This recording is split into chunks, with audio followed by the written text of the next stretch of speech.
آج ابتدا ہوئی ہے، یہ انتہا اس وقت ہوگی جب عمران خان آپ کے درمیان ہوگا انشاءاللہ انشاءاللہ۔ آج میں سمجھتا ہوں ایماندار بھی ہے اور پاکستانیوں کو اور خصوصاً سندھ کی عوام کو ان ڈاکوؤں سے نجات دلائیں گے انشاءاللہ۔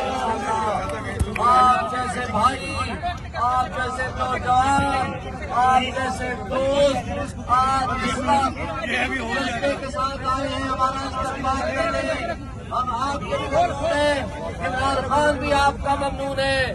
انشاءاللہ یہ کامیابی کا سفر اس وقت اختتام پذیر ہوگا جب عمران خان آئے گا اور عوام کو حقیقی آزادی دلائے گا، اور حقیقی آزادی کی جدوجہد میں اور آپ لوگوں کا جو حصہ ہے، جو سندھ کی عوام کا حصہ ہے، سانگڑ کی عوام کا حصہ ہے، وہ انشاءاللہ پاکستان کی ترقی کے لیے